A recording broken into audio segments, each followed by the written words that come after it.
श्री गणेशाय नमः। दोस्तों, आप सभी को चौथ की हार्दिक शुभकामनाएं। तो आज की इस वीडियो में मैं आपको बैसाख की चौथ की गणेश जी की कथा सुनाऊंगी। प्राचीन काल में एक रंतदेव नामक प्रतापी राजा हुए। जिस प्रकार आग तृण समूह को जला डालती है, उसी प्रकार वे अपने शत्रुओं का विनाश करते थे। उनकी मित्रता यम, कुबेर, इंद्रादिक आदेवों से थी। उन्हीं के राज्य में धर्मकेतु नाम का एक श्रेष्ठ ब्राह्मण था।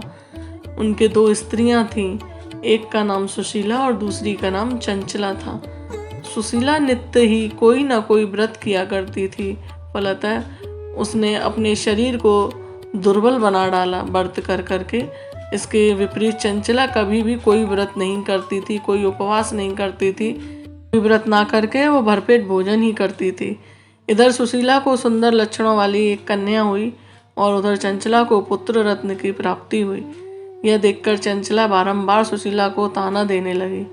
अरे सुशीला, तूने तो इतना व्रत उपवास करके शरीर को जर्जर बना डाला, फिर भी एक कृषकाय कन्या को जन्म दिया। मुझे देख, मैं कभी व्रतादि के चक्कर में ना पड़कर हष्ट पुष्ट बनी हूँ और वैसे भी एक बालक को, बेटे को जन्म दिया है। अपनी सौत का व्यंग बाण सुशीला के हृदय में चुभने लगा। वह पवित्रता विधिवत गणेश जी की उपासना करने लगी। जब सुशीला ने भक्ति भाव से गणेश जी की चतुर्थी का व्रत किया तो रात्रि में वरदायक गणेश जी ने उसे दर्शन दिए।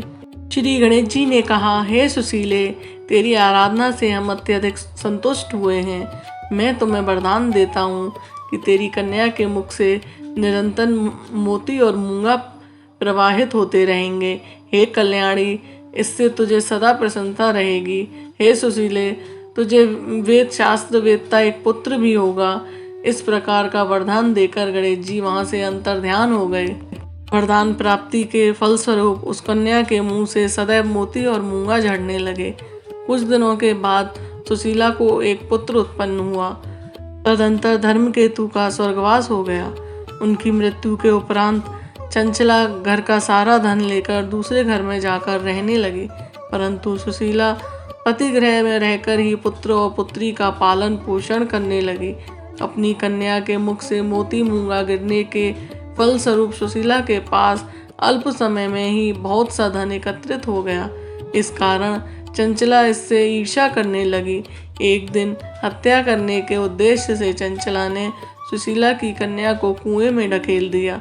उस कुएं में गणेश जी ने उनकी रक्षा की और वह बालिका सकुशल अपनी माता के पास लौट आई।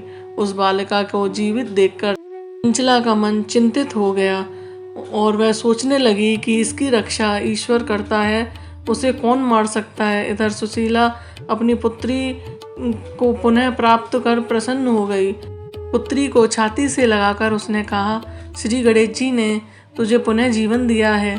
अनाथों के नाथ गणेश जी ही हैं। चंचला आकर उसके पैरों में नतमस्तक हो गई। उसे देखकर सुशीला के आश्चर्य का ठिकाना ना रहा। चंचला हाथ जोड़कर कहने लगी, हे बहन सुशीले, मैं बहुत ही पापेन और दुष्टा हूँ। आप मेरे अपराधों को क्षमा कीजिए। आप दयावती हैं। आपने दोनों कुलों को उद्धार किया है। जिसका रक्षक देवता होता है, उसका मानव कुछ नहीं बिगाड़ सकता। जो लोग संतों एवं सत्पुरुषों का दोष देखते हैं, वे अपनी करनी से स्वयं नाश को प्राप्त होते हैं। इसके बाद चंचला ने भी उस कष्ट निवारक पुण्यदायक गणेश जी का चौथ का व्रत किया। श्री गणेश जी के अनुग्रह से परस्पर उन दोनों में प्रेम भाव स्थापित हो गया। जिस पर गणेश जी की कृपा होती है, उसके शत्रु भी मित्र बन जाते हैं। सुशीला के द्वारा चौथ का व्रत किए जाने के कारण ही उसकी सौत चंचला का हृदय परिवर्तन हो गया। जी गणेश जी कहते हैं, देवी, पूर्व काल का पूरा वृतांत तुमको सुना दिया है। इस लोक में इससे श्रेष्ठ विघ्न विनाशक कोई दूसरा व्रत नहीं है। हे गणेश जी महाराज, जैसा आपने सुशीला पे अपनी कृपा बरसाई, ऐसा सब पे अपनी कृपा बरसाए रखना। बोलो गजानन भगवान की जय। बैसाख माह की चौथ की कथा यहीं संपन्न होती है। इस कथा को आप अपने परिवारजनों के साथ शेयर करें। जिससे वो भी सुन के पुण्य के भागी बने। और वीडियो अगर पसंद आए तो एक लाइक ज़रूर करें, कमेंट करें, कमेंट में श्री गणेशाय नमः ज़रूर लिखें और चैनल को सब्सक्राइब करें। फिर मिलती हूँ एक और वीडियो के साथ, तब तक के लिए जय श्री कृष्णा, राधे राधे, श्री गणेशाय नमः।